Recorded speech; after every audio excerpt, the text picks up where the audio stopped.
अनाथ लड़की का जादुई ड्रेस। दिल्ली शहर के नजदीक एक छोटी सी बस्ती में रोशनी अपने माता पिता के साथ एक किराए के मकान में रहती थी। रोशनी के माता पिता बहुत गरीब थे।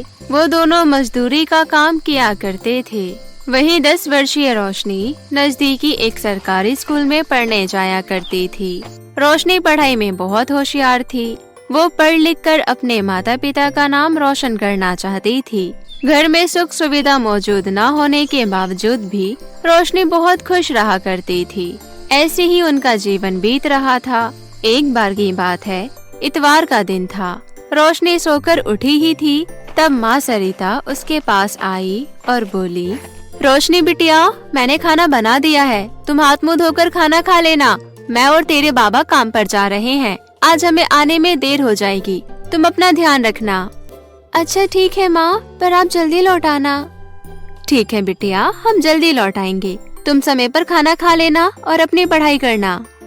इतना बोलकर रोशनी के माता पिता काम पर चले गए। वहीं दूसरी ओर रोशनी नहा धोकर खाना खाकर अपनी पढ़ाई करने लगी। ऐसे ही काफी समय बीत गया और देखते ही देखते रात हो गई, लेकिन रोशनी के माता पिता वापस नहीं लौटे। ये देख रोशनी परेशान हो गई। अब तो रात भी हो गई है, पर माँ बाबा अभी तक नहीं आए। मुझे तो बहुत डर लग रहा है, क्या करूँ? ये कहते हुए रोशनी घर के आंगन में उदास बैठी हुई थी। तभी वहाँ एक आदमी घबराता हुआ आया और बोला, रोशनी बिटिया, मेरे साथ जल्दी अस्पताल चलो। क्या हुआ काका, आप इतने घबराई हुई क्यों है? बिटिया, तेरे माता पिता का एक्सीडेंट हो गया है, दोनों अपनी आखिरी सांसें गिन रहे हैं। ये सुनते ही रोशनी की आंखों के आगे अंधेरा छा गया और वो दौड़ते हुए अस्पताल पहुंची। लेकिन तब तक बहुत देर हो चुकी थी। अपने माता पिता का मृत शरीर देखकर रोशनी फूट फूट कर रोने लगी। माँ, बाबा, आप मुझे अकेला छोड़कर क्यों चले गए? मुझे अपने पास बुला लो। मैं अब दोनों के बिना कैसे जीऊंगी? ये कहते हुए रोशनी अपने माता पिता के मृत शरीर से लिपटकर रोने लगी। फिर उसके बाद नम आंखों के साथ रोशनी ने अपने माता पिता का अंतिम संस्कार किया। फिर दुखी मन घर लौट आई। कुछ दिन बीत जाने के बाद घर की मालकिन कामिनी रोशनी के पास आई और बोली, सुन लड़की, अब तू मेरा घर खाली कर दे, अपना कोई और ठिकाना ढूंढ ले। आंटी जी, आप ऐसे क्यों बोल रही हैं? अभी अभी तो मेरे माता पिता की मृत्यु हुई है, मैं कहाँ जाऊंगी? मेरे पास तो पैसे भी नहीं है कि दूसरा घर किराए पर लेकर रह सकूं। तभी तो मैं तुझे घर खाली करने को कह रही हूँ। आज ही मैं दूसरा किराएदार रख रही हूँ। तुझ भिखारी से तो किराया मिलने से रहा। चल जल्दी से मेरा घर खाली कर। नहीं नहीं आंटी जी, प्लीज मुझे घर से बाहर मत निकालिए, मैं कहाँ जाऊंगी? मेरा इस दुनिया में कोई नहीं है, मुझ पर दया कीजिए। लेकिन कामिनी ने रोशनी की एक नहीं सुनी और गुस्से से बोली, तू यहाँ से जाती है कि नहीं, या फिर धक्के मारकर तुझे बाहर निकालूं? रोशनी ने बहुत विनती की, लेकिन कामिनी ने रोशनी को घर से धक्के मारकर बाहर निकाल दिया। बेचारी अनाथ और बेसहारा रोशनी भूखी प्यासी यहाँ वहाँ भटकने लगी और लोगों से मदद मांगने लगी, लेकिन किसी ने भी उसकी मदद नहीं की। काफी देर चलते चलते रोशनी थक कर एक पेड़ के नीचे बैठ गई। तभी उसे कुछ दूरी पर एक बूढ़ी औरत दिखाई दी जो करहा रही थी।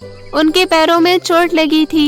ये देख रोशनी उनके पास आई और बोली, अरे माई, आपके पैर में चोट लगी है और खून भी निकल रहा है। ये कहते हुए रोशनी ने फटाफट से अपने पहने हुए कपड़े का एक सिरा फाड़कर बूढ़ी अम्मा के चोट पर बांध दिया। ये देख बूढ़ी अम्मा बोली, अरे बिटिया, तुमने मुझ अजनबी के लिए अपनी ड्रेस क्यों खराब कर ली? कोई बात नहीं, कपड़ा ही तो है। अम्मा, आपके चोट में से खून निकल रहा था, देखो अब खून निकलना बंद हो गया है। मेरी माँ बाबा ने सिखाया है, हमेशा हमें दूसरों की हर संभव मदद करनी चाहिए। रोशनी की ये बात सुन बूढ़ी अम्मा खुश होते हुए बोली, बेटी, भगवान तुम्हारा भला करे और तुम्हारी सभी इच्छाएं पूरी हो। अच्छा अम्मा, अब मैं चलती हूँ। रुको बेटी जरा, मेरे पास एक बहुत ही सुंदर ड्रेस है, इसे तुम रख लो। अब मेरी उम्र तो है नहीं इस ड्रेस को पहनने की, तुम इसे पहन लेना, मुझे अच्छा लगेगा। रोशनी ड्रेस लेने से इनकार करने लगी, लेकिन बूढ़ी अम्मा के बार बार कहने पर रोशनी ने ड्रेस स्वीकार कर लिया। तभी अचानक बूढ़ी अम्मा गायब हो गई। ये देख रोशनी को कुछ समझ नहीं आया। अरे अम्मा कहाँ चली गई? अभी तो यही थी। तभी उस ड्रेस में से आवाज आई, रोशनी अब सोच क्या रही हो, जल्दी से मुझे पहन लो, फिर देखो मेरा कमाल। अरे ये आवाज कहाँ से आई? रोशनी, मैं जादुई ड्रेस बोल रही हूँ जो तुम्हें बूढ़ी अम्मा ने दिया है। अब ज्यादा सोचो मत और फटाफट से पहन लो, और जो तुम्हारी इच्छा हो मुझसे मांग लेना। रोशनी ने फौरन वो जादुई ड्रेस पहन लिया। जादुई ड्रेस पहनते ही रोशनी बोली, मैंने कल से कुछ नहीं खाया, बहुत जोरों की भूख लग रही है। रोशनी के इतना कहते ही पकवानों से भरी थाली उसके सामने प्रकट हो गई। ये देखकर रोशनी हैरान होते हुए बोली, अरे ये तो सच में जादू है। हाँ रोशनी, ये सब मेरा कमाल है। चलो अब जल्दी से खाना खा लो। रोशनी बहुत भूखी थी, इसलिए जल्दी जल्दी खाना खाने लगी। खाना खाने के बाद रोशनी कुछ सोचने लगी। पेट तो भर गया, लेकिन मेरे पास ना रहने की जगह है, ना पैसे कि मैं कोई घर खरीद सकूं। रोशनी सोच ही रही थी कि तभी उसके सामने एक सुंदर घर प्रकट हो गया और पैसों की बारिश होने लगी। ये देख रोशनी हक्की बक्की रह गई और मन ही मन बूढ़ी अम्मा का धन्यवाद करते हुए बोली, ये सब उस बूढ़ी अम्मा का आशीर्वाद है। लगता है अम्मा के रूप में देवी आई थी जो मुझे जादुई उपहार देकर गई है। जादुई ड्रेस पाकर रोशनी की जिंदगी पूरी तरह बदल गई। धीरे धीरे रोशनी अमीर हो गई। साथ ही जादुई ड्रेस से ढेर सारे पैसे मांगकर गरीब व जरूरतमंद लोगों की मदद करने लगी। अब बस्ती में रहने वाले लोग रोशनी की तारीफ करते नहीं थकते। जब ये बात कामिनी को पता चली तो वो ईर्ष्या से जलते हुए बोली, मुझे पता लगाना होगा कि ये फटीचर इतनी जल्दी अमीर कैसे हो गई। ऐसा सोचकर कामिनी रोशनी के घर का पता लगाते हुए उसके घर जा पहुंची और रोते हुए बोली, अरे रोशनी बिटिया, मैं बहुत बड़ी मुसीबत में हूँ। ये कहते हुए कामिनी रोने का ढोंग करने लगी। तभी रोशनी कामिनी को चुप कराते हुए पानी देते हुए बोली, आंटी जी आप रो क्यों रही हैं? क्या हुआ, बताइए मुझे। क्या बताऊं बिटिया, मेरे पति बहुत सीरियस है, अस्पताल में एडमिट है। उनके ऑपरेशन के लिए पैसों की जरूरत है। अगर तू मेरी मदद कर देती तो बड़ा एहसान होता। ये कहते हुए कामिनी जोर जोर से रोने लगी। बेचारी भोली भाली रोशनी कामिनी के बातों में आ गई और बोली, आंटी जी आप रोइए मत, मैं अभी आपको पैसे देती हूँ। इतना बोलकर रोशनी ने जादुई ड्रेस पहनकर ढेर सारे पैसे मांगे और देखते ही देखते नोटों से भरा बैग प्रकट हो गया। ये सब देखकर कामिनी सब समझ गई और कामिनी उस ड्रेस को चुराने का योजना बनाती है और रात होने का इंतजार करने लगी।